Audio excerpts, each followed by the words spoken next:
yeah, scary times, scary times. Now, it is time for us to get started on the matches, and our first matchup of the day is VGJ.Thunder versus Optic. Coming up next, VGJ.Thunder versus Optic Gaming.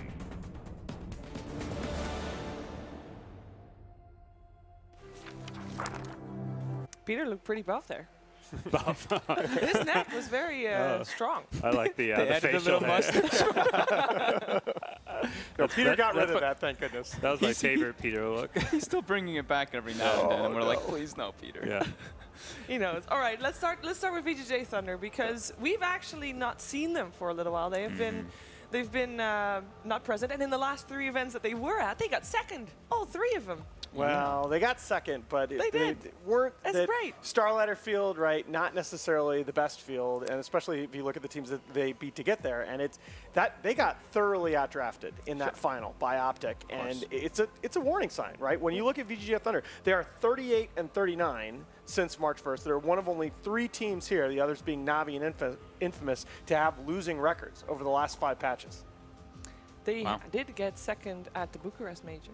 True. Yep. True. But it just, you look at these events and with the patches every 2 weeks, it just feels like that's so long ago. Yeah. I don't know. I was asking Jack this morning about the team because we haven't seen them in a while. So I was like, Jack, give me the deets. What's going on? So he pretty much was saying that, you know, it's kind of expected. They have very vocal, very loud players on that team, as well as ROTK. Not playing with them, but coaching them. And he said pretty much their team that builds a lot of momentum, and it's a lot based off how if they can set up Siler for success. If Siler feels very uncomfortable, they're probably going to have a really, really poor game. Well, that's if you're going to put all your eggs in one basket, that's a scary thing to do. It's a good player to trust in, though, I think, sadly. Yeah, He's a big veteran, a lot of success in his career. So I believe a lot more in his ability to win you games than Freeze's right now. I think Siler's just shown throughout the year. He is a clutch player. He's very stable, doesn't really underperform, and making him kind of the key player is going to look good for this team. Yeah, and that Lycan really was the hero that he looked so good on for the first part of that Starladder tournament and the events before, and then they kind of went away from that, and they don't necessarily have a consistent solution for him. He at least plays a lot of these, I guess we'd say, the meta heroes that we've been seeing a lot of, so like the Gyros, the Lunas, the Morphlings, as we see here, and I like our little fact about him, the tissue. I think everybody already knows that. But he said he's got sweaty hands, so he just puts the tissues there so that the mouse doesn't get slippery. I know the feel. Yeah, well, you know, whatever works, right? Next step is to get your own custom mouse created, but then no, you need tissues because otherwise you got to little fans. You can have the little fans on the mouse that just like. Keyboards have that too, yeah. They do. I've seen those before. Yeah, they've got the little air things that come out. Of course, the second one was describes himself as quite a nerd in real life. I think we can all relate to that. Yes, I think every player probably can relate to that as well. Otherwise, they wouldn't be in the position they are today. Now, the last time these 2 teams met was in the grand finals of Starladder. It was 3-1 in favor of Optic, and as you said, it looked pretty one-sided. So one-sided in favor of Optic. So, are they coming in as the favorite again here? There's been so much of a break. They've probably been able to practice hard. And well, I think Optic looked so good at Birmingham too. Yes. Is the other thing, right? I think Optic looked really good at Birmingham, but that was another thing that Jack did bring up to me is that I think we all know this too. Is VG.Thunder? This is a team that they're Dota day and night. Especially with like RTK as coach, he's putting them in the. He's like beating the Dota into them. So they've got a lot of time. This could have been a lot too. I mean, it really is. They've got a lot of time to have built up on it. But yeah, Optic is definitely looking real hot. I think for me, my main criticism of Optic is they've become a bit overly reliant on 33's gimmicky picks to win them some games. You look at some of their clutch wins, their upsets, it's like, well, they got this Lycan or Visage or some cheese hero for him, and they won the game off that. 10th pick Brood, like another good example. And I think they're too reliant on that. I think that's great to do like in 1 out of 10 games, but it feels like they need to do that more often if they want to be a top tier 1 team. I definitely agree, but I think the other thing I just want to point out is I've been really impressed with CCNC lately, to be honest. I think he's grown a lot. I watched him playing versus no one, and he was beating no one in lane, which is pretty damn rare. It was like DK versus Death Prophet, and he won as a DK. Yeah. If you took the tower before DP even hit the tower in some situations, he did die the next game as a less reckless Gyro, but But overall, he's been up on the up. I think he's been up on the up. So I think that's one thing I want to look at is for Optic is him. I'm with Parker's point, but I actually kind of take the other side. I thought that was my big concern for them before Birmingham. But when they came into Birmingham and they won those 2 series, granted, Newbie was a best of 1 on the first day, but then they beat Mineski in a best of 3 that evening, and they did it mostly drafting straight up. They didn't rely on those trump card picks for 33. CCNC played very, very well throughout that tournament. The consistency that he'd been criticized for most of the season really has started to be there in the last couple weeks. I think this is a team that still has a pretty high ceiling. I think one of the standout players for me for Optic has been Pycat this entire year. Yeah, of course. I mean, this guy has been a professional player for a decade or something like that, and I feel like this is the year where he's like, it's his best year. Absolutely. He's had his ups and downs. He kind of started his pro career like TI1, TI2, TI3 era. It was looked at as like one of the best European carry players out there, very versatile, amazing. And then he had a big dip for a couple of years. He was playing on a very lackluster Na'Vi squad for a while. I think his stock fell. Like no one really was looking at Pycat like he's the guy we want to play at. Like people, consider like Resolution, for example. But the last year, he's proven that he can still be that amazing carry player. See, and that's what he's known for, the Rampage with Sniper. Yeah, absolutely. We all remember that one. Yeah. Oh, yeah. No, it's surprising to me. Like, that was his first he describes it as his first big LAN win in StarLadder. I was almost shocked to see that after such a long career. And he's had a couple of stints, like he had a short stint with Alliance where I thought he played individually pretty well, but the team just wasn't up to snuff. It feels like kind of his moment with this team. I mean, which Swedish player hasn't played for Alliance, really? Yeah, that's true. It's very true, actually. No, Pycat, I'm looking forward to seeing him play again. I mean, there's a gyrocopter, obviously, that we're probably going to see him on. Again, I'm hoping for that hero to get banned. I'm a little bit tired of the hero. But who knows, really? Now, I asked you before the series started, before the pre-show started, what the favorite matchup would be, the featured matchup, if you will. And you all chose offlane. You wanted to see 3-3 versus Yang. Why is that, Nahaz? I think 33, exactly as Gods brought up earlier, he's their trump card, man. Okay, we got Zion. Yeah, I'll talk about Zai. You want to talk about Zai? Since 7.10, Optic are 28-9 when Zai is on Tusk, Rubik, Io, or Leshrac. They're 25 and 27 in all of their games. A little bit like Fnatic with DJ. When they talk about Fnatic, they talk about Abed. When you talk about Optic, you talk about 33. But so integral to what Optic does to get Zai on that high impact hero. And Yang on the side of VGJ.Thunder, he's been, when you look at them after StarLadder, they've played a couple of qualifiers. They played the GSC qualifier, and they just have looked like they're searching for answers in the draft. And I think in this meta, one of the big things that you start to do, the offlane position can very much define your draft. Yeah. Anything to add to that? I agree with all that. I think just to be clear to the viewers, Zai no longer the offlaner for Optic. Yeah. That was the case early in the season. But they do play around, like they do give him a lot of freedom and farm. For Zai? For Zai. Yeah, absolutely. Or rather, he takes it. I think as far as Force goes, he's a little greedier than most, but not over. I don't think he's like Yapstar level, maybe. I mean, he's going back to his roots, like when he was playing on EG.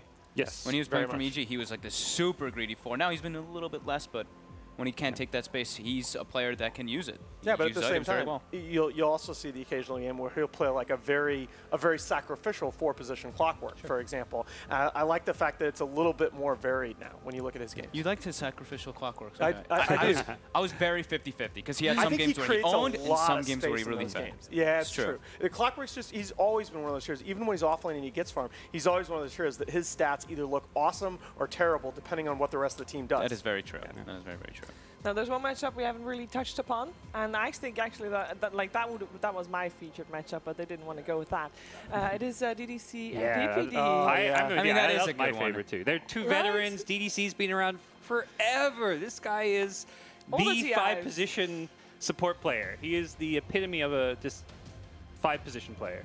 But PPD, kind of same thing. Yeah, does he still have like the average lowest stats as a 5? I know it was for a long time for DDC, but then this season. For this season, for it did. a while he did. But the funny thing is, if you look if you looked at it before this season, it was a pastime, and a lot of the people that I knew that do Dota stats to like flame DDC. Because his stats were usually very high. Okay. One of my favorite things, in fact, about this season is that DDC has gotten the recognition that I felt that he's deserved for a long time. He's a very good player. And PPD, of course, I think he's started to get a lot of love for his drafting. His Optic stock has risen in the last month or two. Hey. There you go. Thank you. Man, DDC needs to plan some more awards. What's going on here? That's a lot lower than PPD. Yeah. But yeah. Maybe he gives them away to his teammates. Yeah, maybe fake probably planning does them. do I think you're honestly. I think you're going to see that continue to decline. I think with the timing on sentries as well. I think you're going to see more and more cores carrying around wards and placing them as they move around the map, like you did with HFN placing sentries on his Slark. That's with But Slark, though. Yeah, that's with Slark with Slark, dewarding. But yeah. I do think that's a trend you're going to continue to see for cores, as just to make the rotations a little bit more efficient. I mean, I think you're always going to see Peter, when you're comparing him to another 5, having the most wards placed, right? Yes. Yeah. Yes. He's been getting a bit more farm, He though. has been and getting more farm. over this last 6 months. With the Yeah. new patches, I think he's just playing a bit different, less think sacrificial. Bounty runes also give him more, actually give him gold, so he's actually got something to work with a little bit there. So, What do you guys think about the fact that Optic doesn't have a coach? I think a lot of that is probably Peter. I think Peter is, you ask most of the guys that have played with him that he's not necessarily the easiest guy to work with sometimes. And I think different teams have very different needs at coach, right? It is very possible that Optic is one of those teams that needs a very specific person to contribute in that role. I think Peter's one of the best drafters in the game. I don't think they really needed too much. They have a lot of theory crafters. I mean, 33, this guy is, like you said, he likes his niche heroes. Yeah. These guys, I mean, and they pretty much have like 3 kind of like people that just and something mental. the players were saying is like often you'll get to that 10th pick and he's 3-3 is the guy saying like pick me this hero, and then he'll tell his team how to play around Exactly. it. He is vocal in these games.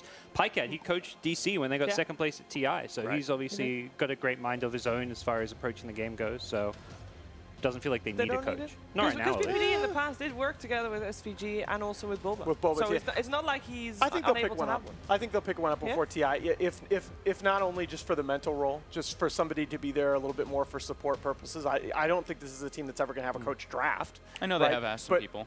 Yeah, Okay. that's the thing. I've heard some rumors in the background about that. For TI, it's always important because there's like often 4 games going at once, and you're playing. You can't watch the game on the second, third, fourth stream. You need that coach there who's doing information gathering, doing research, telling his team like, okay, this team's been doing this at this tournament. We need to prepare like this. All right. Well, it is time Oh, yeah. for the draft. Oh, cool. You get It's to see game the one. opening bands. Nice. Yes, it is a best of 3 again. Just put that out there again. There you go. That's think why I that's like good. to see I the don't opening Visage bands, the respect band of Visage. Yeah, of course. That's where I don't look as. I think Optic is slightly favored here, but I don't look at their ESL 1 run and think, wow, they're going to easily be favored to beat Thunder because of the nature of the teams they beat, the way they won some of those games. Thunder, they're a very similar story to Thunder. They also got second place in a major, but at the same time, I don't look at Thunder and be like, oh, they had a great major run. They actually had a pretty good bracket. Optic had a pretty good bracket, had a format that helped them get second place. If that's a different list of teams they're versing, suddenly Optic's not even finishing top 4. They did, but it's Thunder is one of those teams that their hero pool has always been on a little bit on the small side, and so these patches with minor tweaks to heroes can hurt them a lot more than a team like Optic, who plays a little bit more broad. I'm wondering what 4 hero they're going to pick. But on Thunder, that is. For Thunder. Fade. Yeah, Loves yeah. his Tusk. It's like his Tusk, his Night Stalker, his Earth Spirit are his 3, right? And Night Stalker's that's a got nerfed. good example. He's gotten so hurt by the nerfs to Tusk. But we're still seeing Night Stalker, right? In a lot of these games, even Sure. if he got nerfed. I saw a lot of bans. I didn't. He got see it banned a get lot, picked. and I think TNC picked it twice, and they played it in 2 different roles. I think Sam H played it, and they played it as a 5 on Cuckoo. So Oh, it wow. was All right. a bit different. Yep. I think in this one, we might see the Luna really play a factor, at least for Optic. And They're gonna go back to it, They're yeah. going back to their Yeah. liking. Okay. 'Cause we were talking about this like right before the panel. I was like, can you glance at Yeah, Thunder's yeah. recent games? I got to look at when they Look played at this the Lycan liking. recently. But this is why, again, I like the best of 3s so much better, because you have the freedom to say, all right, look, this is a hero that we had success with in the past. It's only game 1. We're going to go back to it. And you're not like risking your entire series on a first pick. 10 seconds remaining. Do they pick some pressure now to crush the Lycan in the laning phase? Something like they could open with that Undying.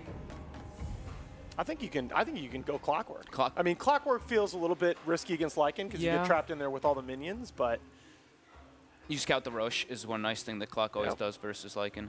Bring back the PPD winner Wyvern. That hero got a small little buff. that hero, man. Team pick. He's Okay, master there. all right. They're going to get the partner +1, or are they going to get something else? I think you can Beastmaster Sand King. You can Beastmaster Clockwork. I've seen so many these dual lanes that work so well with Beastmaster that have these high nukes. Yeah. I mean, Lesh, of course, now is taken out, but even Disruptor, like even the nuke, really does play a big factor. All right, if they want, they can do that Coddle, right? Yeah, it's one Coddle Storm we're doing a Beastmaster. lot of. Seconds remaining. Could be pretty strong here versus that Lycan. Supermajor 5 win seconds rate. Oh, so we do have Yeah. a Radiant favorite Once already. more Radiant favorite.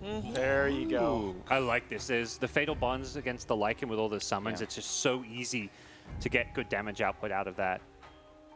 I just like it because so much of drafts nowadays feels like, can you sustain pressure on your safe lane and put pressure on the opposing safe lane? Yep. And Also, like having initiator and counter initiator right off the bat. So you can either start the fight, or even if you get the fight started on you, you have a way to turn it around really quickly like this.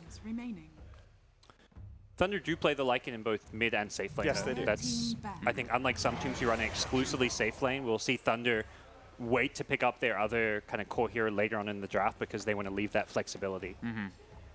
And that's also, when you talk about flexibility, that's so much about drafting against Optic. Optic is not going to give their lanes away until usually the fourth pick at the earliest, and sometimes not until the fifth. And you really have to be careful about giving lanes away. These are a little more clear-cut, but we have seen Pycat play the...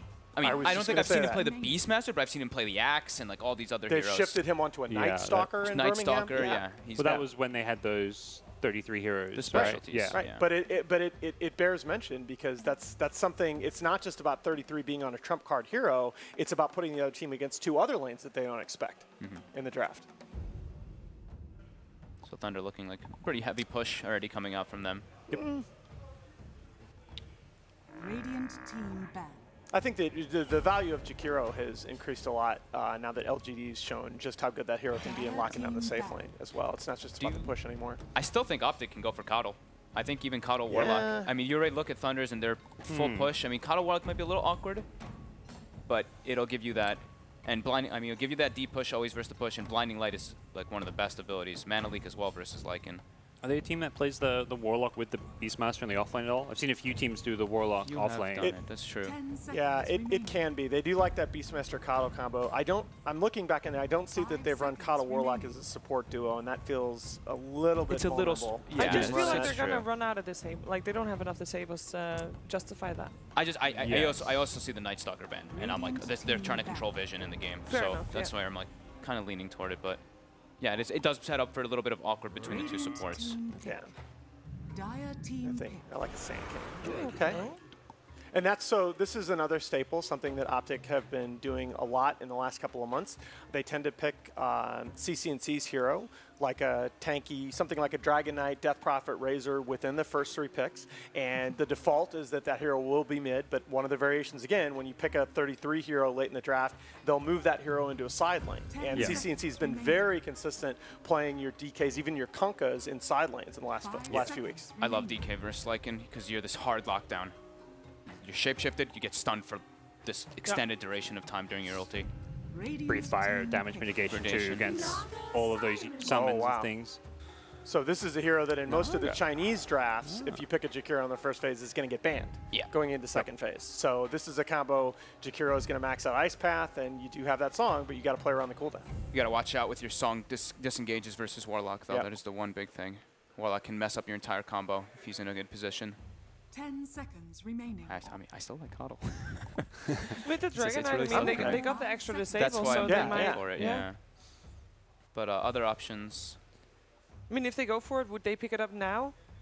Or they wouldn't wait till the last pick, right? I think you'd want to wait. Well, they fifth picked it. I mean, it didn't work out so well, but they did last pick it against VP in the final game of I mean, nothing really would have worked out that well. Yeah, that's true. It's VP.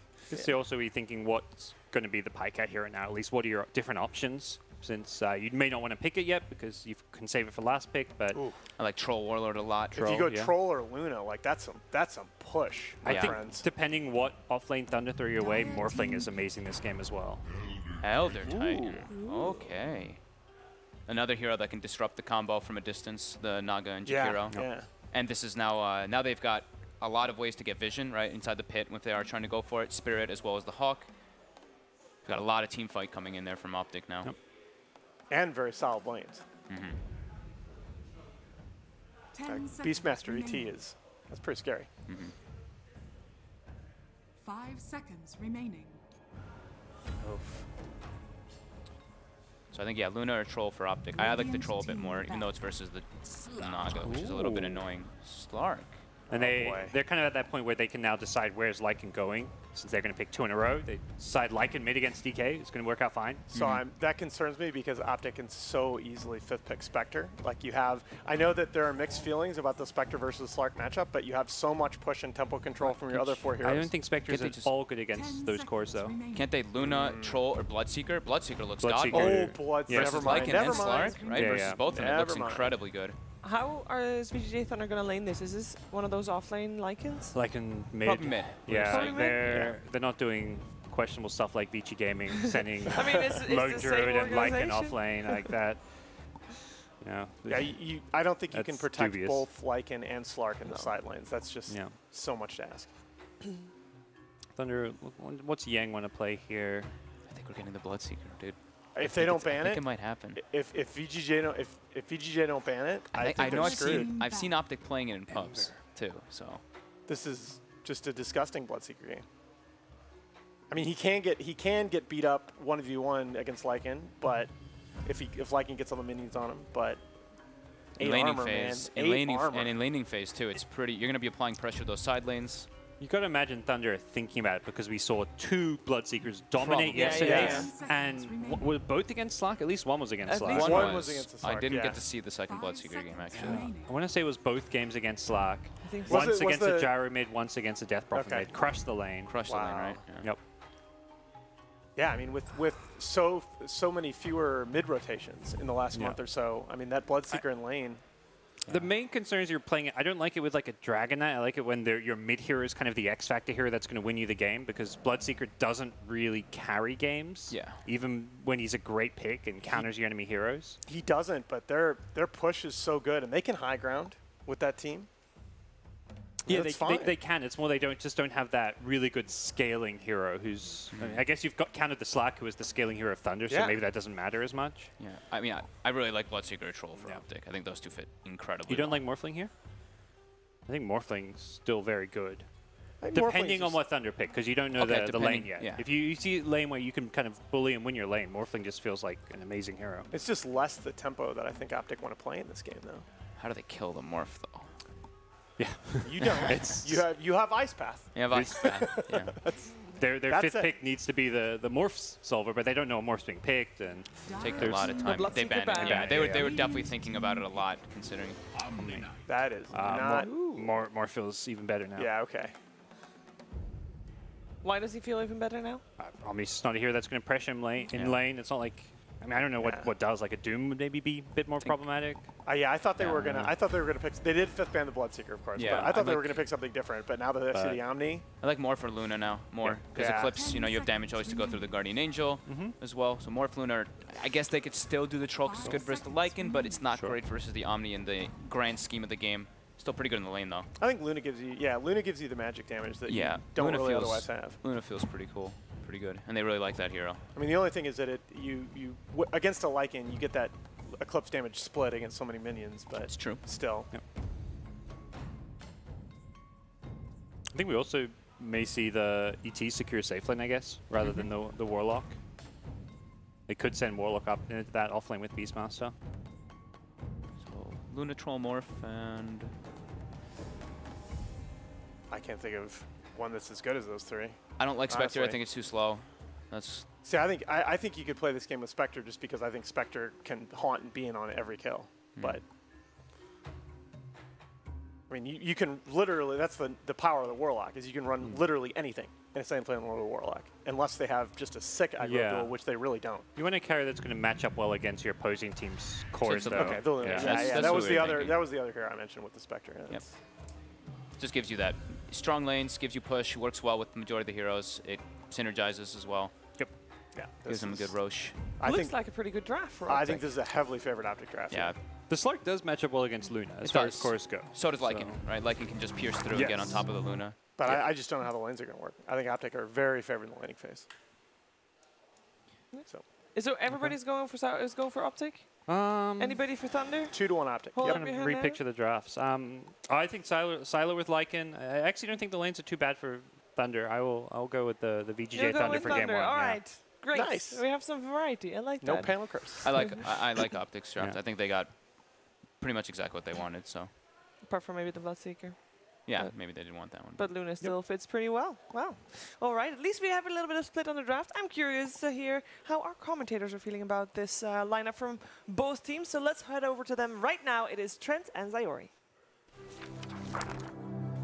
Thank you very much, Shiver. Indeed, we are here with this first game ready to load in. Trent Optic versus VGJ.Thunder. What are you thinking about this opening draft? Well, I can definitely agree with the fact they were thirsting for some blood there at the end. Really close, the band out. But, man, Naga Jakiro, I don't know. Letting that through, a little worrisome for me. Yeah. So if they can find those big team fights, you got to give some credence over to VGJ.Thunder. Yeah, I feel like there are so many ways for Optic to initiate fights. You know, you've got the Elder Titan, you've got the Warlock, you've got this DK and a Beastmaster. It seems like initiation in the games we saw yesterday were sort of the name of the game to set the tempo. So I'm feeling pretty good about Optic, but VGJ.Thunder also have a lot of options themselves. I feel like this is a draft that could be very hot or cold, like with a Lycan, with a Jakiro and a Naga.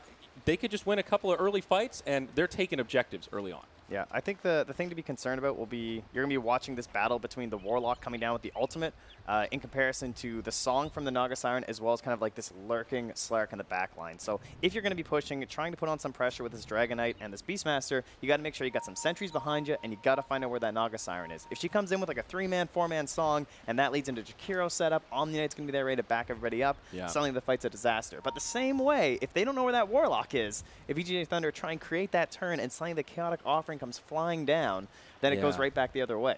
Absolutely right. Both teams have a lot of counter initiation potential, so very much going to be about that catch-up. Blink daggers will absolutely be key in this game on both sides of the coin. So down bottom could see a little bit of early aggression. Pycat on the Luna here, and Zai on the Elder Titan. They'll get scouted out by Fade's Naga.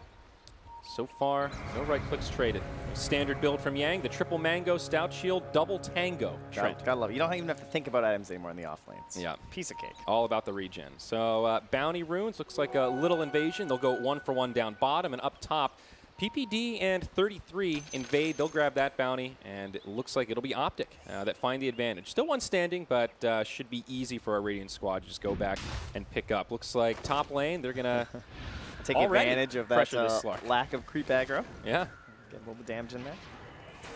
It's this draft really looks like kind of that classic philosophy that PPD would talk about, like once he was willing to talk about his drafts, of course. You know, once he was teamless for a bit there. But this idea of just like matching what your opponents are showing. When you go in so heavy with that Naga Jakiro, that screams team fight. You know, we're looking for the big fights, the big battles, and they have anteed up completely from the side of Optic. Because after that, you've got the Elder Titan, one of the best team fighters from position 4, right alongside that Naga Siren, and then you've got the Luna coming in at the end, right? I was thinking kind of like Luna, Gyro as these last heroes, someone who can really put in some sort of effort in these team fights to try and push them just over the edge. Okay, so you like the Luna pick here. You think it was a good choice? Solid. Yeah. So mid matchup, what do we got here? DK versus Lycan. This is going to be a snoozer, Trent. A lot of regen here in this mid lane.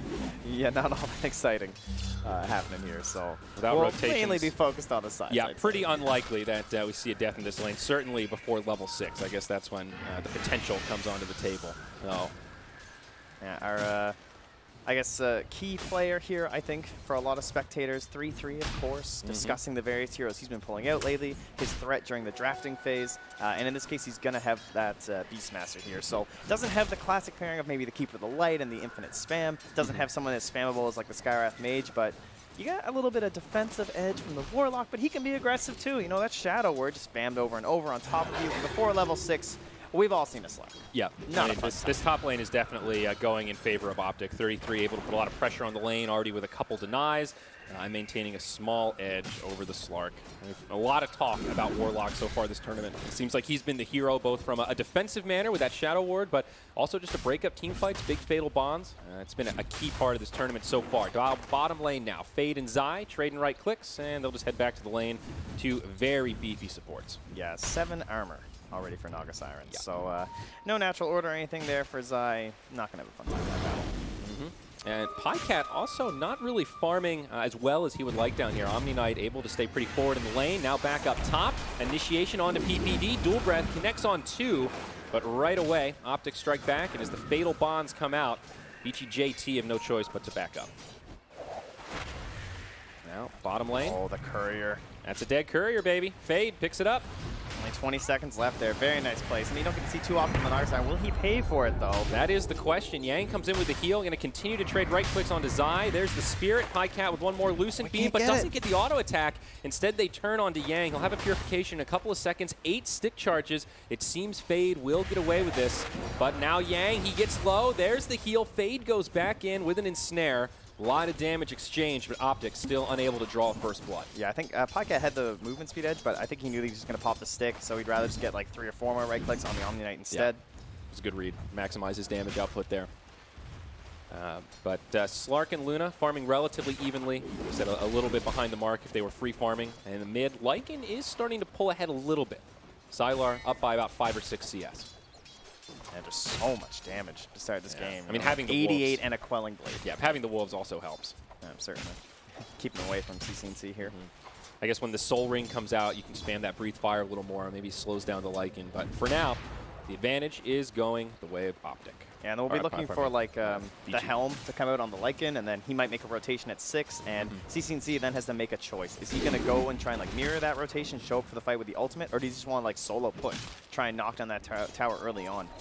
In this case, it could help, because then it might open up some smoke opportunities for 3-3, try and like get in, cut through that mid lane, and try and like find those roars early on, but... Yeah. Very quiet laning phase so far, though, Trent. 4 minutes, no first blood. Both teams playing very controlled. Haven't really seen too many rotations. Up top, Slark connects with a pounce.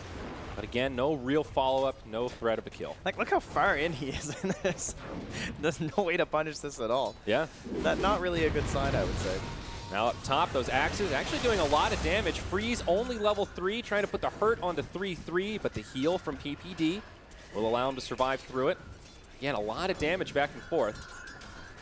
No mana in this top lane for Optic. 3-3 will pop a mango there to get off those axes, but running low on resources. Now PPD with some stick charges does have enough for that Shadow Ward, but the Dual Breath does connect. This could be your first blood, and it's drawn by DDC on the Jakiro. VGJ.Thunder strike first. Yeah, the Slark is a little irritating this lane, though, just because he's trying to use the Fatal Bonds to harass. He's trying to use the Shadow Word to harass, but he always has to play around that Dark Pact. And I mean, yes, Freeze kind of has to play with that as well, because he's dealing with his own HP. But in the end there, they secure themselves that first blood. I feel like Slarks have been getting all the first bloods in our games there, but this time it's stolen from DDC. How dare he? Almost 3 for 3 there, Trent. Down bottom, the Elder Titan did have to TP home as soon as that Ensnare came out from Naga. Quick TP, and obviously no way to interrupt it there with the Omni Knight. Lycan, first one to hit level 6. So Sylar, he's got the Helm, the Dominator, as well as that Shapeshift. So he's not going to go for the Catapult. He wants the creep. Well, maybe with the timing he had Alpha Wolf here. I'll pick up a Satyr Tormentor most likely. Get that regen aura. Very nice.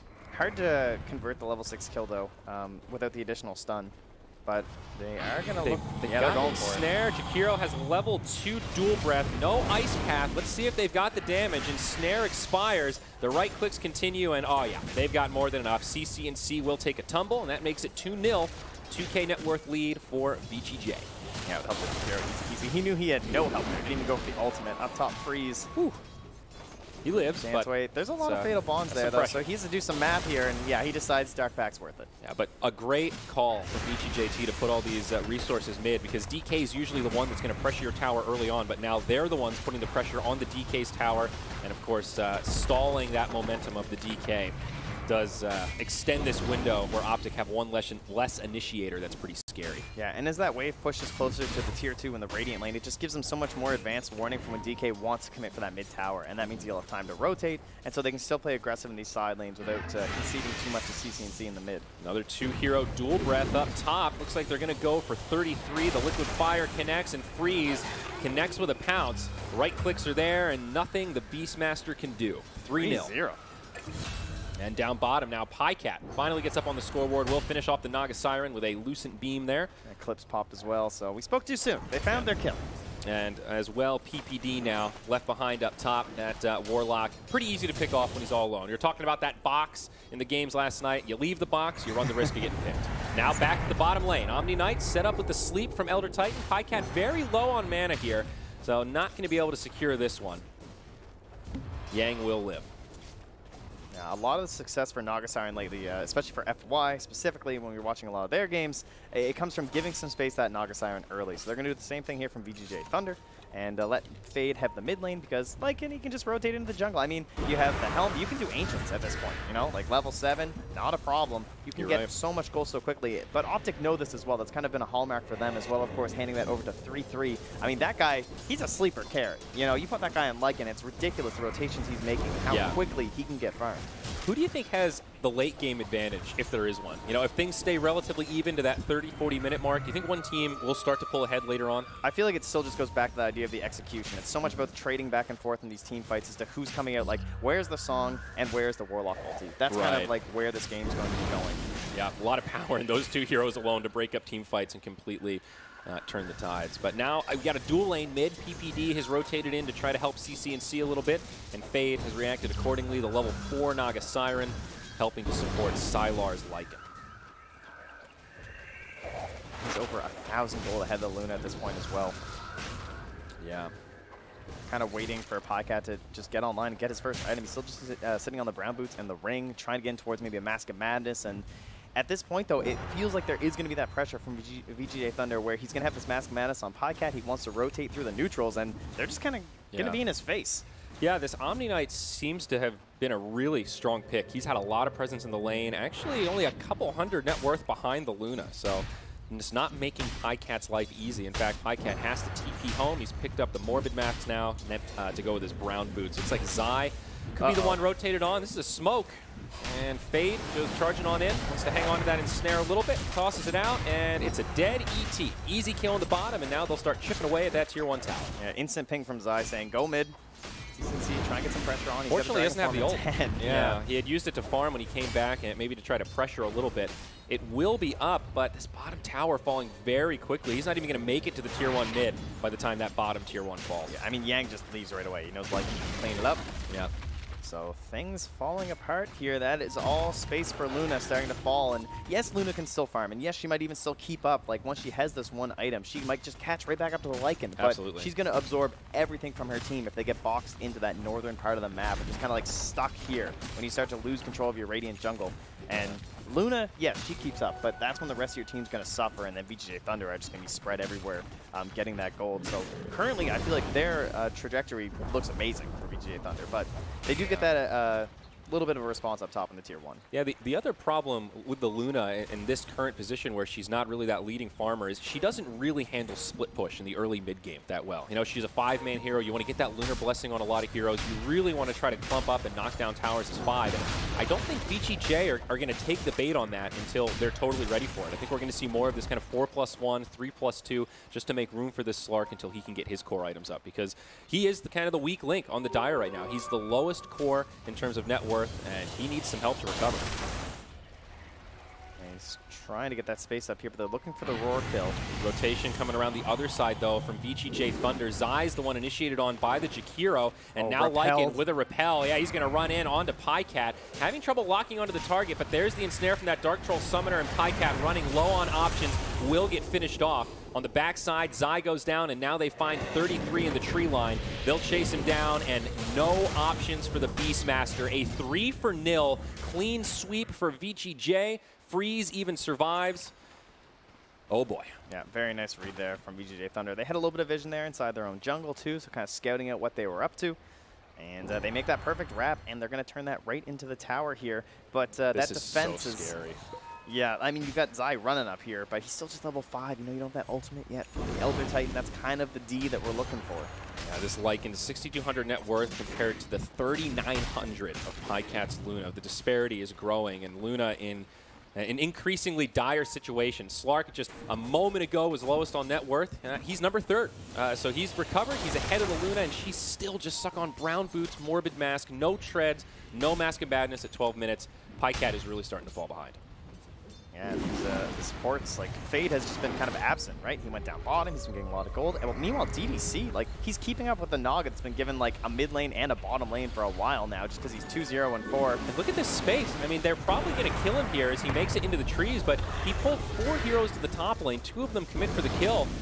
But you know, the enemy jungle is just being farmed out by VGJ.Thunder right now. Losing the Jakiro hurts, but if they can split around the map like this, they might have even found the economic advantage in that Especially exchange. for Freeze, though. It's almost like transferring some of the net worth from this poor Jakiro onto your Slark when you're making this kind of space. And with a DD rune, Zai. This is the pounce, so probably would have been a kill there, but going to be forced to retreat. PPD is level 6, so they have a chaotic offering if they want to try it, but not going for it here. This becomes a pretty stressful situation when you're playing these Warlocks in this behind scenario because you feel like you need that perfect fight. You don't necessarily feel like you can commit a chaotic offering to something just like the Lycan. And you know, as soon as that chaotic offering is down, VGJ.Thunder will take that as a sign to start taking objectives. Yeah. I mean, even an early Roche is an option if you know that chaotic offering isn't available. Oh, up top, they get the initiation onto the Omni. Yang in a lot of trouble. Nice use of the Primal Roar there. Sylar, is he going to be able to live through this? Pycat rooted. Stats to stand his ground, and Sylar just finishes him off. Now, Spade with the Song of the Siren, doesn't even need it, just drops the ensnare onto 33. The Breathe Fire just tickles, and Sylar too fast for CCNC to lock down. Now this Dragon Knight without an Elder Dragon form is going to get left behind. Zai comes in, drops the Spirit as well as the Stomp. Lycan reasonably low. The Breathe Fire connects, but I don't know that they have the resources here. That felt like the fight where they needed the Warlock. Just tough to be in that situation. PPD was just in the mid lane, kind of pushing out there. Yeah, TP on cooldown, sure, but it's just, it's rough. You know, you're again, you're trying to find that perfect moment, and then you miss one like that, and you're like, ugh. Yeah. Gonna have to find another one. Still haven't been able to kill this Lycan once. Sylar is 6-0-0 right now. 6 of the 10 kills for his team have gone his way. And you just look at that last fight. It looks like a 1v3. The Lycan just mans up, completely isolates the Luna. There's nothing Pycat could do there. If he tries to run, he dies, he stands his ground, does what little damage he can, but just showing the discrepancy between a Lycan with this much farm over the Luna at this stage. Yeah, and now Freeze has hopped over her too. 400 gold ahead, and now almost into that Shadow Blade, so that space for Pycat, very worrisome. The hard part for the Slark is coming to an end very soon here. He's even 2-0-3, so despite being pressured in those first couple minutes, that laning phase went his way. Oh, they just roared, that was an illusion. Yeah, okay. Well, that's a bummer. Maybe a little pressure on this tier 1 tower, though. The Elder Dragon the old Yang illusion room. Got him jebaited. And meanwhile, up top, VGJ.Thunder will just commit to the push themselves. They were also smoked. A potential tower trade. Yeah, that's not great. Game's not going too well. It happens. It happens. And again, this tower trade much in favor of the Dire squad. Tier 1 mid still standing with 400 HP to spare. CCNC with a little bit of time left on the ultimate. He does also have a Blink Dagger now on the Dragon Knight. So another tool for Optic to start these fights with a Blink initiation. Nice deny from DDC, though. Makes that tower trade mid for top much in their favor. Yeah, I'm a little surprised they let that one go, but just maybe not feeling like they had the resources to fight it. And especially with the Song of the Siren. Felt like they could have just walked in and disrupted that I think whole it's kind of like they didn't have the best vision in behind, perhaps. They felt like they couldn't really see where the Warlock was. It's a risky fight. You're going to give so much away, and it's all just for a tier 1 that's relatively low anyway. Lycan wasn't in the best position. His ulti was just sort of coming back. He was waiting for his Necro 3, so that's fair. It's tempting to fight there, but I can understand the option to just kind of avoid it. Armlet going to be on the way for the DK now as VGJ.Thunder smoke up. Going to run right by the Roche pit here. They've also got that Alpha Wolf, so a lot of extra damage on the team. They bump right into Zai, and Elder Titan probably going to meet a certain end. There you go. Blink of an eye, the ET's down. Now they ping out Roche.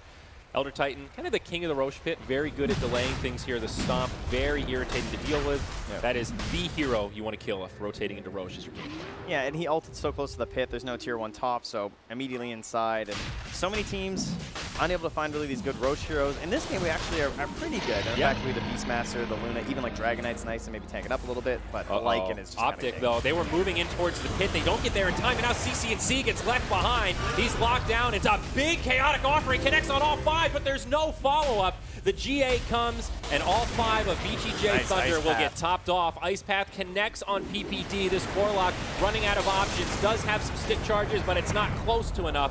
It's a quick 2-for-0, still with the Aegis in tow. VGJ.Thunder wants some objectives. DDC looking like a disruptor or something there with that and one. You get after a fight, it's the max range Ice Path to pick up one more. Wow. We're looking just another 30 seconds until Sylar will be ready to beat the Wolfman once again.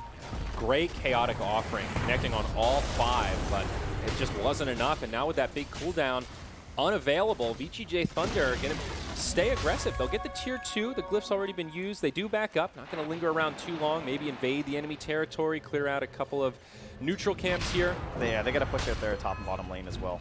Try and get some control there. They should be able to get both tier 2s, I would think, with this Aegis. Definitely the bottom tier 2. They want to completely cut off this jungle and take it away from Pycat. Looking very good for VGJ right now. 11K net worth is their favor. Looks like we could see an engagement. PPD walks up the high ground. He starts things off. It's another beautiful Ice Path Macro Pyre combo. The Warlock dies quick, and the Elder Titan soon to follow. It's another twofer as Optic are in full retreat.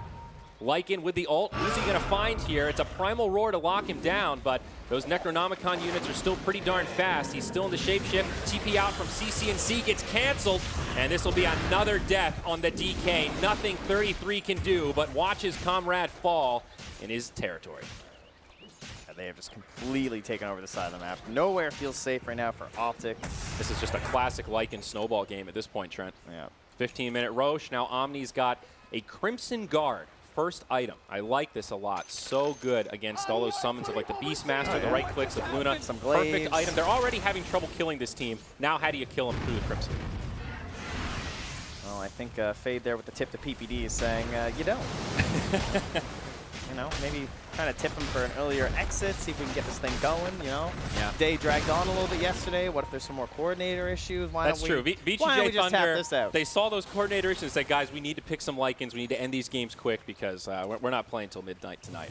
Echo Saber now up on the Slark, so another nice core item. He'll get that delivered once he gets a turn with the Courier. Some great stats. Well, I think it's, isn't it about time we do some classic caster things here? Like, how can Optic Gaming come back into this one? Well, maybe this is a good time to look at what Dota Plus says. This is a 95.5. So I think that sounds about right, actually. I would agree with Dota Plus here. I don't think it's a 99-1 quite yet. Maybe one more team wipe and Optic are in big trouble. But you know, that Warlock ultimate is back. Pycat is starting to get a little bit of footing. He's got the Dragon Lance. He's still very far behind, but I'll give it a 5%. 5%, okay. Yeah. What are we looking for, though? We're looking for team fight wins. It has to be some sort of wild, you know, Elder Titan, perhaps getting to the level 12 ultimate, getting some extra % damage in there, man. That max HP, that helps. Yeah. I think way to get these guys. They have to catch somebody. You know, when we looked at the draft, the first thing I remarked was Optic have a lot of ways to start fights, but it feels like every fight has been started by VGJ.Thunder for the most part. You know, a couple up to maybe a third, half of the Primal Roars have been used defensively, but now Song of the Siren, they're going to set up on the 2. On the high ground. Maybe he can get a chaotic offering to break this up, but he bails. Pycat goes down first, Zai right after, and the rest of Optic split their ways and just try to minimize their losses, but it gets scouted out in the bottom lane, and VGJ.Thunder are starting to rotate. Both these heroes do have TP scrolls, and they'll make it back just fine. Now 16K net worth. I see what you mean by they have ways to start the fights, but I feel like the ways that they can start a fight is just like Beastmaster or Dragonite. Very single target, really. Like, that's true. When you're thinking about Elder Titan and Warlock, they're so much more of like a response thing, where like, if you're starting a fight that successfully goes for you with a Warlock or an Elder Titan, it's likely you're pushing a tower and then someone like shows. They show what their plan is to defend, and that's when you smack them with the Spirit, and you smack them with the Warlock ulti. 33 initiated on by Freeze. TP home. It's going to be close, and he won't make it. Another one up on the scoreboard for the Dire Slark. Man, when did he bought this medallion so long ago on Beastmaster? There's been no item progression. He's trying to pull towards the Blink Dagger, and I think it's a great choice, but you just can't get the momentum. There's nowhere to farm. I mean, look, where the map is kind of cut like here. Yeah. You go past that line, and you're rolling the dice on whether or not you're going to be able to survive. It's a nice choke out Dota here. VGJ looking for the initiation. They know how important this Warlock is. They'll catch him. Ice Path Macro Pyre on 2. This is a pretty okay ultimate from PPD before he dies, but again, there's just no follow-up. And Pycat's still going to die. I don't know what more PPD could have done besides just stay further back there. I thought that was going to be a solo initiation onto the Warlock, and he catches the Luna as well. Yeah. Very impressive. I feel like DDC has played incredible on the Jakiro this game. Yeah, Jakiro's an interesting hero like that too. In a lot of ways, it is a lot like Disruptor, where when you're ahead, it feels very good on this hero. Like when you're the ones who are chasing people down, you're throwing out these ice paths and these liquid fires, and people, like, when they have these desperate moves where they were like trying to run high ground, like you saw Optic when they just got like last killed inside the Radiant jungle, they were trying to make an aggressive play. You're sitting on that high ground as Jakiro, and you're just laughing, you know? So simple. Like macro path, or macro fire, ice path, piece of cake. Catching it on one hero, pretty easy. Consistently finding those 2-hero combos is, I think, where it crosses that line to a bit more impressive. But either way, Optic still locked in their base. Look at these dire wards up top. Just so much vision. If anyone even steps onto the low ground to push the lane out, VGJ.Thunder are aware, they're nearby, and they are ready to initiate. And in order to come back from these games, you often want to find maybe a fight where you have better numbers as Optic. And that's very difficult to do when a lot of your vision outside of the map is just being taken away because you're up against a Slark. So how are you going to know if someone's split from the fight? Maybe they'll show in a wave someone really far away. It's possible, but currently VGJ.Thunder are just playing very patient. They're taking away that vision. They're farming these neutral camps and Ancients outside of the Radiant base, and they're just waiting for Roche because they don't want to give away that big fight. Right, and it's a simple equation. If you're farming the enemy's jungle, taking all the resources on the map, they're locked in their base, just shoving these waves out. You know that over time, you're getting more farm, you're getting closer to those big core items, and then that big objective Roche gets that much easier. I will say Optic do have pretty good high ground defense. Elder Titan, Beastmaster, Warlock, even Luna, all pretty good in those close quarters if they can take the fight on their own high ground. But Pycat pushing pretty far out of the base. CCNC made a nice play to get that positioning down bottom, but Pycat tries to make his own answer, and at least this time Sylar has no stun. 90 HP. That was so close. Zai also going to be able to TP out in the face of Yang with a repel. But, I mean, that alone, Luna survives, so that's great for Optic, but that just a very clear microcosm of how difficult this game is for Optic. I mean, that was, what, 2 seconds, the duration of that TP? He risked the game for one wave. Oh. Like, that's the point you're at. It's really tough. And 321, Trent, this is potentially about to turn into a dank game. With the 21K lead, that would be really good. Like the double-decker 2-2 over there on that right-hand side. You know? Yes, please. Never before in the history of Dota. All right, they're going for it. Optic making the look it happen. But Song of the Siren completely breaks this up. It's a 5-hero song. This is the dream setup. Jakiro on 3 with the macro fire. It's a bloody disaster for Optic. 2 go down right away. No chaotic offering for you. The GA to boot. 3-24. VGJ.Thunder are absolutely dominating. GG is called. And that will be it. Oh, that was a painful. Wow. That was a tough game. That was really never a moment where it felt like Optic had any semblance of control that game, Trent. Yeah. A lot of the tools that you're looking for just kind of never came online for Optic. Was there any sort of a Beastmaster war? Well, there was, but it was an illusion, sadly. The Dragon Knight maybe getting an early push, trying to create space with your 4 heroes to maybe allow your Luna to find something. Nothing. 0 tools came online. You look at the damage done, and it's actually not a lot on either side, really. DDC doing the most damage in the game, 14.5K on the Jakiro. Sylar was at 14.2 on the Lycan, but just speaking to how good DDC played that game, or how well, rather. Yeah, DDC too, but I mean, the Lycan really kind of felt like the key hero. Just took away that whole game, took away that map, said, no thank you. Well, we'll take it. Interested to hear what our panel thought about that game. Let's head back over there and get some analysis. Yeah, thank you so much, Trent and Zayori. And we were wondering what VGJ.Thunder was up to in the break they've had. And I think it's safe to say that they practiced and practiced to make sure that they could shine bright here in this first game, first showing here at the Supermajor, here with Nahaz, Fogged, and Gods. And Gods, you were the only one believing in Sylar's Lycan from the start. My boy Sylar's been playing Lycan since like 2007 or something, you know. He knows Lycan back to front. He made all the right moves. His first ulti hits level 6, supports collapse on mid, gets a kill. Tower doesn't go down, gets down 25% HP, rotates bottom, gets another tower, comes back mid, finishes off the tower, then he rotates top, kills 3 heroes with ulti, and, you know, the game's kind of won at that point because his Lycan's just unstoppable. Seemed like perfect plays coming up from Thunder. I don't think, like, what was the mistake? That was the best early game I've seen them play all season. Yeah, honestly. I didn't see like a single mistake. Yeah, they didn't. The Lycan, like, I think Trent pretty much dictated it too. We were all sitting here like, this Lycan absolutely took over the entire game, and Fade And the 2 supports. Yeah, Fade and 2 DDC. supports and Lycan. The other 2 cores, you know, they just stand in their lanes and farm. But hey, that's the great game to have to be an offlaner or a carry. You don't have to do anything. Now that is 68 and 38 is Siler now on his Lycan for his career. That is the most wins all time. There is not even another player above 50. And this is the first, the tail end of it that Gods was talking about. Where this is second, right? But anyway, Siler owned the game. There's not much more to say. I think the 5-minute HOD rotation was one of the best I have seen in the last couple of months, where Siler gets his HOD at 5 minutes, dips down into the Radiant jungle to grab a Satyr, and they have Jakiro, who had just secured first blood on the top, rotate in behind to get the kill on the Dragon Knight mid, and that really was what propelled Lycan into such a strong early game. Yeah, he plays it kind of different, doesn't prioritize siege creeps. I think a lot of Lycan players will grab like a normal creep first to use it for a gank, but he was sitting on a Shockwave or a Centaur or whatever all game long. You got a Troll later on, just really valuing the kill potential over the pushing potential of the siege wagon. Yeah, it seems like they had their priorities set this game. They're like, okay, we need to shut down this DK, make sure he doesn't take these towers, make sure he can't beat this force, take these early 2 tier 1s, don't let Luna farm jungle. And, I mean, every single thing worked. They even killed the courier with the net, with the knock. It's like everything worked perfect for Thunder this game.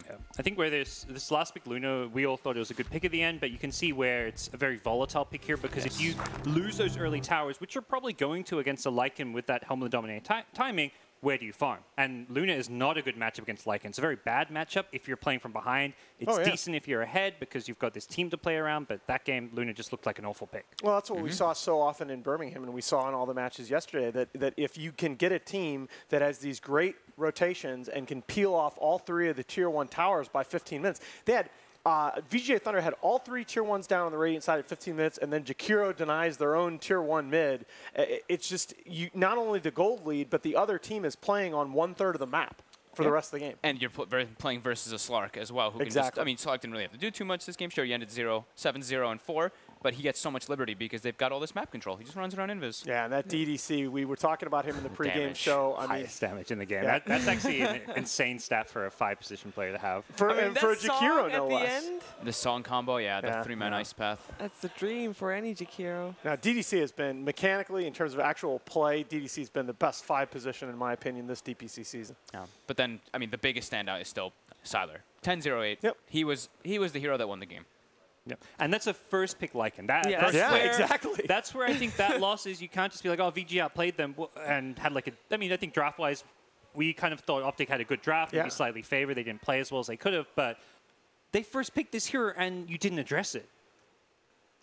What's going through your head there? I really do think they misplayed both the sidelines a bit, though. And that's the kind of thing that in this meta can just get you absolutely crushed. Yeah, they got, I mean, they were shutting down the Slark, who had like 9 last hits or 10 last hits, and then they gave first blood, and they gave another kill. Bottom lane, I was a little curious about the item decisions, too. We saw Pycat had double Fairy Fire, which we've been seeing majority of the time the Mango builds, right? Yeah, especially on the hero that uses them. So saw some strange things happening, but overall, I mean, Thunder just completely decimated this game. Courier Snipe, too. Like, all these small things happen early on that make a bit of a difference. It surely adds up. Yeah. I mean, does it add up that much, though? I mean, this was not even close. It just, they played that well. This is the thing that I'm saying is Optic, they made some mistakes, but VGJ.Thunder just played beautifully. They played the kind of Dota that I have not seen from them in months. So this is very scary for Optic, because this was not just your typical outdraft.